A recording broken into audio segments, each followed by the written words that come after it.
Hello, everyone. This is Maria Cronk, and welcome to our baking, our gluten-free baking. So we are going to make a Southern style coconut cake, gluten-free. We are using some dairy, but there's some definite easy dairy-free swaps if you want to swap out the dairy.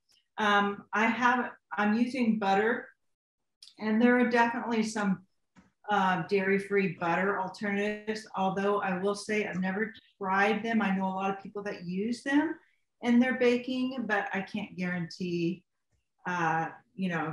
the same results because I haven't actually used them in my cooking personally. So, but they're out there.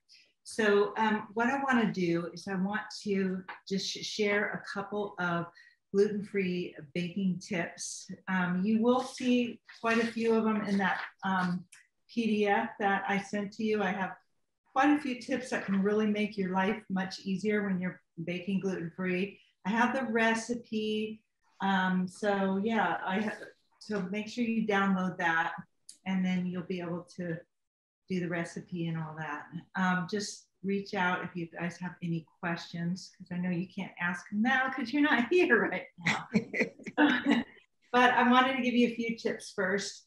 First of all, when you're measuring flours, it's really important to measure exact. And so one of the ways, if you're using measuring cups, one of the ways I do it is I never just scoop this in and pack it in, because if you do that, then it could lead to very different results. So you want to get it as close to accurate as possible. I'm looking for a dinner knife. I do not. Oh, there's one. Hold on one sec. I had one, but I think I used it for dinner. This is clean though. Okay, so what I do is I take another measuring cup, and I just kind of dump, like at this 1 cup. This is 1 cup. I just I fill it, usually it's over my flour bag or my flour container. And I just scoop in until it's like heaping over like that, because I don't want to pack it in. I take a flat, like a dinner knife, and I just kind of do this just to even it out like this. And then I take it, I don't know if you can see, but I scrape it across like that, and that gets it pretty even. You can see that that's pretty level with that, and I just scrape it across like that. So I already have it measured out here, this flour, but I wanted to show you that. That's one little tip. If you have a scale, that's even easier. Whoa. If you have a scale and it says so many grams, basically what I do is I just stick the container on it. I turn it on and it's automatically at 0. And then if it's like 327 grams, I just pour it in there. And that is actually the fastest and easiest way if you guys have a scale. So let's see, what else do I want to share with you? Never, ever, ever cut into a gluten-free baked good as soon as it comes out of the oven. Especially when you make, well, any kind of baked good, but I know bread, most people really want. In fact, I was going to ask you guys if you want to make bread sometime. I have some delicious cinnamon raisin bread that's got these really pretty swirls in it. But with bread or with cake, if you cut into it, you will have a gummy center, and it just needs to continue to bake. You cannot cut into gluten-free baked goods until it's completely cooled down. So know that if we ever do bread, you cannot, that's the one drawback about gluten-free, is you can't eat it when it comes right out of the oven.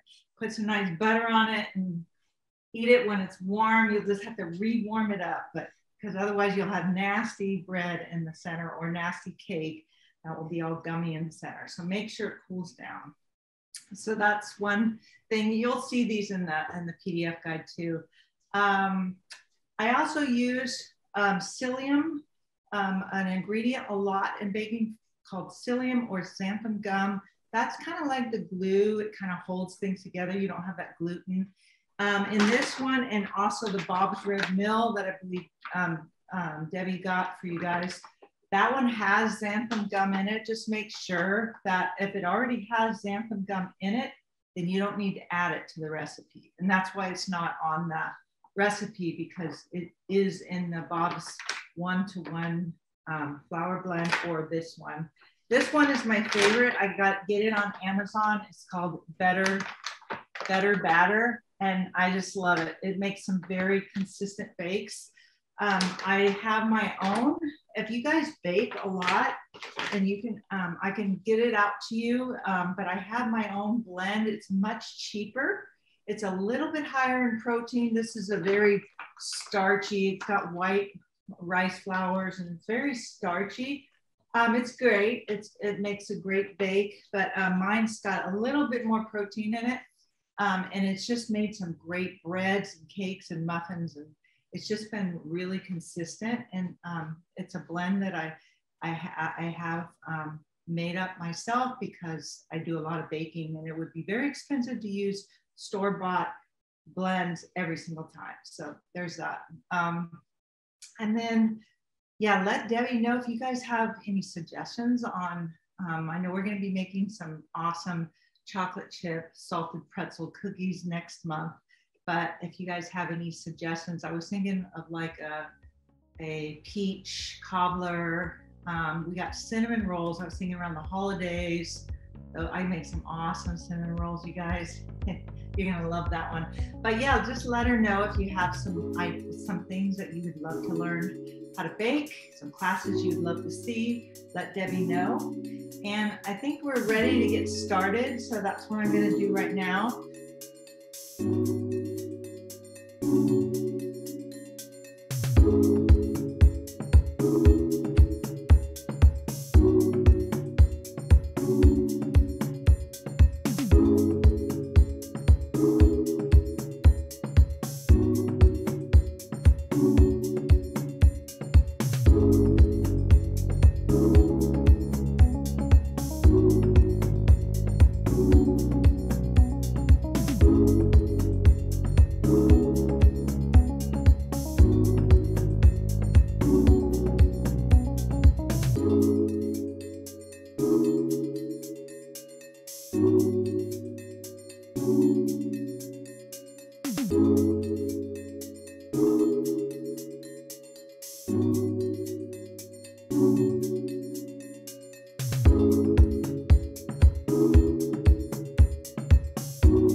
Okay, so another thing I like to do is I like to take these coconut shavings. Mention this because it's just lot more. Oh, nice. Yeah, it just looks really pretty with this on the top. And you can do whatever you want, be creative. But I like the little coconut flakes.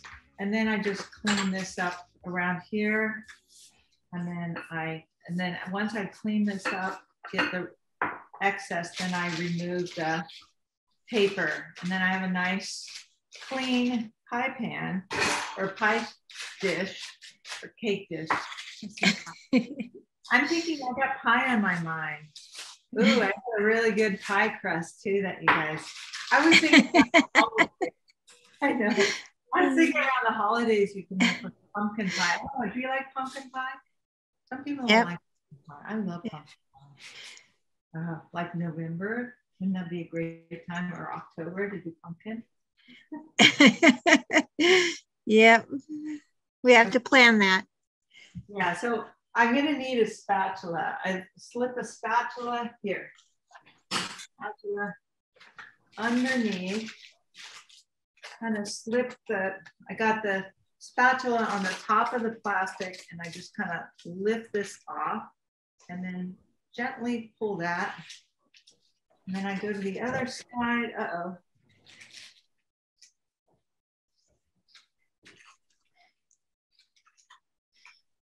But it looks better. Of course, it's not on the, it needs to be centered more there. Okay, it looks better. I just got to clean it up a little bit. Okay. There you go. Yay! Thank you, Maria. And let Debbie know if you guys have anything in mind that you want for future classes. Oops. Okay. Bye.